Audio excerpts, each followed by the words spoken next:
আমি স্পষ্টভাবে বলি, সাবেক এসআই জব্বার ওর মাধ্যমে 134টা লাশ গুম করে দাফন করা হয়েছে।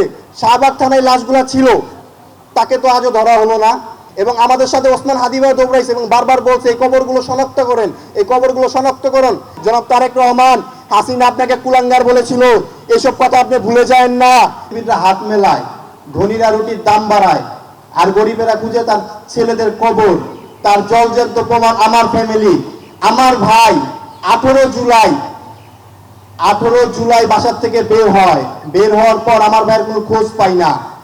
জেলখানা বলেন, মর্গ বলেন, হাসপাতাল বলেন, সব জায়গায় তন্ন তন্ন করে খুঁজি, আমার ভাইয়ের কোনো সন্ধান পাই না। শেষমেশ আমার ভাইয়ের সন্ধান পাই 34 দিন পর আঞ্জুমান মুফিদুল ইসলামের বেয়ারিশ লাশের তালিকায়। খুনি হাসিনার পুলিশ কেবল আমার ভাইকে হত্যাই করেনি, বেয়ারিশভাবে দাফন করছে।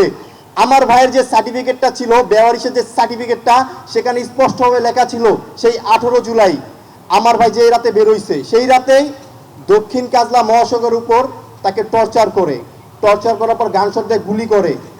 তারপর ছাত্র জনতা তাকে ঢাকা মেডিকেল নিয়ে যায় এবং 9টা 45-এ তার মৃত্যু হয়।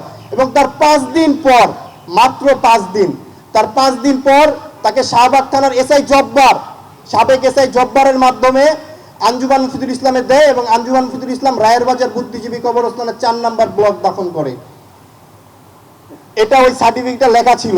আমি আমার ভাই যে লাশটা পড়েছিল সেটা আমি সেই ভিডিওটা আমি সোশ্যাল মিডিয়ায় পাই যখন নেট আসে। 18 জুলাই কিন্তু নেট ছিল না, খুনি হাসিনা নেট বন্ধ করেছিল।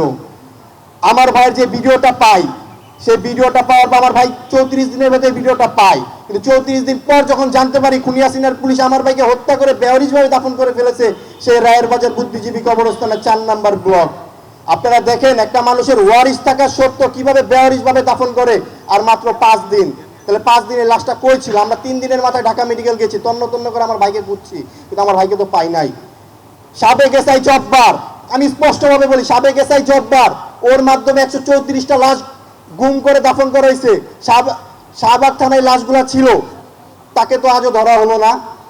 আর আমার ভাই সহ 114 জনকে দাফন করছে। আমার ভাইয়ের কবর কোনটা ছিল সেটা আমি জানি না। বিগত 1 বছরের উপরে আমি প্রত্যেকটা দপ্তরে ইন্টিরিম বলেন, সমন্বয়ক বলেন, প্রত্যেকটা দপ্তরে দৌড়াইছি এবং আমাদের সাথে ওসমান হাদি ভাই দৌড়াইছে এবং বারবার বলছে এই কবরগুলো শনাক্ত করেন, এই কবরগুলো শনাক্ত করেন। তাদের কানে এগুলো পৌঁছায় নাই। তাদের কানে পৌঁছাইছে 1.5 বছর পর ডিএনএ টেস্টের মাধ্যমে আমার ভাইয়ের কবর শনাক্ত করছে। শুধু জাস্ট হাড্ডি পাইছি। এর ভেতরে আমার মা একটা কবরের পাশে প্রতিনিয়ত কান্নাকাটি করতো 114টা কবরের ভেতরে। আল্লাহর কি কুদরত, সেই কবরটা আমার ভাইয়ের ছিল। কিন্তু আমরা মাকে প্রতিনিয়ত বলতাম, মা আমার ভাইয়ের কবর এখানে নাই, মানে মাকে বলতাম। আর আমরা সবসময় বলতাম 1.5 বছর পর যেন আমার ভাইয়ের কবরটা না পাওয়া যায়। কিন্তু অথচ 1.5 বছর পর আমার ভাইয়ের হাড্ডিটা পাইছি। দেখেন, এই যে আজকে বর্তমান সরকারকে বলতেছি, 2000 অধিক মায়ের সন্তানকে নির্বিচারে গুলি করে হত্যা করা হয়েছে। জাতিসংঘের অনুসারে 1400 অধিক মায়ের সন্তানকে হত্যা করা হয়েছে বলা হয়। গ্যাজেট হয়েছে মাত্র 844টা, পরবর্তী গ্যাজেট আর হয় নাই। এখনো অনেক মায়ের সন্তানকে এখনোই খুঁজে পাওয়া যায় না, এখনো প্রত্যেকটা দপ্তরে ঘুরছে। আমার ভাই সহ মাত্র 8 জনকে শনাক্ত করা হয়েছে 114টা কবরের ভেতরে, বাকি 106 জনকে আজও শনাক্ত করা হয় নাই। আপনারা বারবার বলেন যে বাংলাদেশে যে আপনারা গণঅভ্যুত্থান করবেন, জীবন দিবেন। এই বাংলাদেশের জন্য জীবন দেওয়া বৃথা। এই বাংলাদেশের জন্য জীবন দিবেন, এই বাংলাদেশের জন্য মরবেন, দিন শেষে আপনার পরিবার দাঁড়ে দাঁড়ে ঘুরবে বিচারের জন্য। দিন শেষে আপনার পরিবার সারা জীবন কাঁদবে, কিন্তু বাংলাদেশে বিচার পাবে না। ওসমান হাদি ভাই আমাদের জন্য মরছে, আপনাদের জন্য মরছে। কেন মরছে আমি বলি, ওসমান হাদি ভাই আমাদের শহীদ পরিবারের কথা বলছে, বাংলাদেশের প্রত্যেকটা মানুষের জন্য ন্যায্য কথা বলছে, এই জন্য তাকে হত্যা করা হয়েছে। তার বিচারটা আজ পর্যন্ত হয় নাই। সংবিধানের কথা বলেন, বিএনপিকে বলি সংবিধানের কথা বলেন। সংবিধান অনুযায়ী যদি আপনারা জুলাই সনদ নিয়ে যদি তালবাহানা করেন, তাহলে সংবিধান অনুযায়ী এই নির্বাচন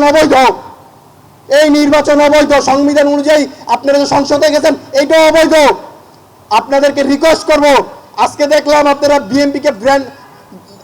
বিএনপি দেখলাম আজকে আওয়ামী লীগকে ব্র্যান্ড করছে। এজন্য আমি আওয়ামী লীগকে ব্র্যান্ড করছে, এই জন্য আমি বিএনপিকে ধন্যবাদ দিলাম।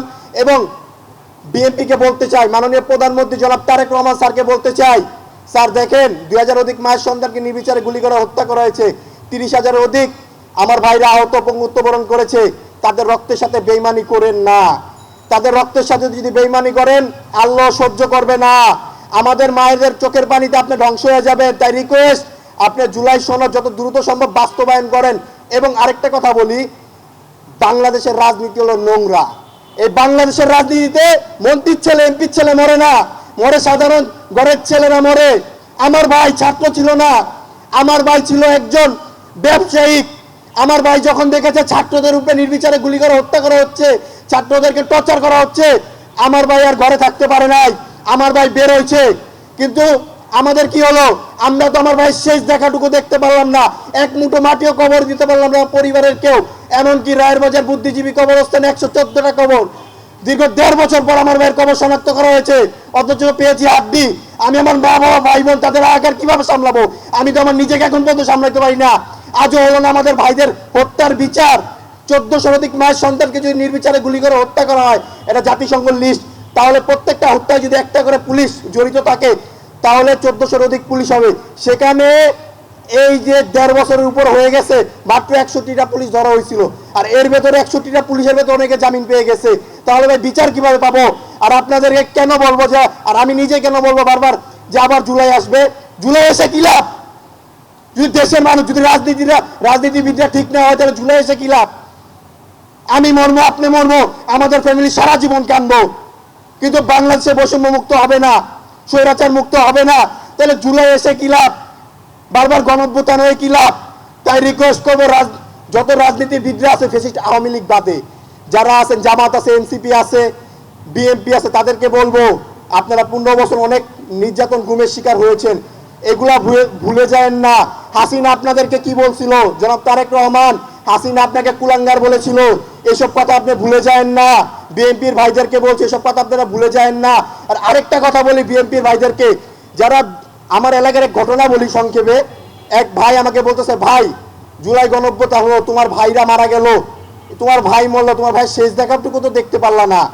কিন্তু দেখো তোমাদের ভাইরা যেটার জন্য জীবন দিল, বৈষম্য মুক্ত করার জন্য জীবন দিল, ফেসিস্ট মুক্ত করার জন্য জীবন দিল, দেশে কি বৈষম্য মুক্ত হয়েছে?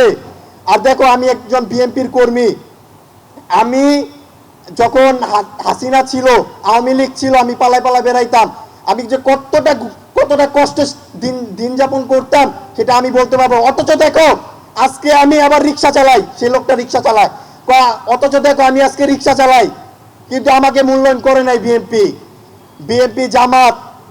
তাদেরকে বলবো 15 বছর আপনাদের দলের অনেক কর্মীরা নির্যাতন গুমের শিকার হয়েছে, তাদেরকে মূল্যায়ন করেন। আর আমাদের ভাইদের হত্যার বিচার নিশ্চিত করেন। যদি আমাদের ভাইদের হত্যার বিচার নিশ্চিত না করতে পারেন, তাহলে আপনারা আমাদের মাদের চোখের পানিতে ধ্বংস হয়ে যাবেন। আরেকটা কথা বলি, হাসিনার নির্দেশে আমাদের ভাইদেরকে হত্যা করা হয়েছে, পুলিশ হত্যা করছে, ছাত্রলীগ হত্যা করছে, যুবলীগ হত্যা করছে, তাদের বিচার তো হবেই। তাদের বিচার প্রতিনিয়ত আল্লাহর কাছে চাই। এবং তার সাথে 5 আগস্ট পরবর্তীতে যারা আমাদের ভাইদের রক্তের উপর দিয়ে একটা পয়সা খাইছেন, একটা পয়সা দুর্নীতি করছেন, আমাদের ভাইদের রক্তের উপরে গাদ্দারি করছেন, তাদের বিচার আমি আল্লাহর কাছে চাই। আল্লাহ তাদের বিচার আপনি করবেন, তাদেরকে জানি দুনিয়া ধ্বংস হয়ে যায়, তারা সহ আমার ভাইদেরকে যারা হত্যা করছে। আসসালামু আলাইকুম।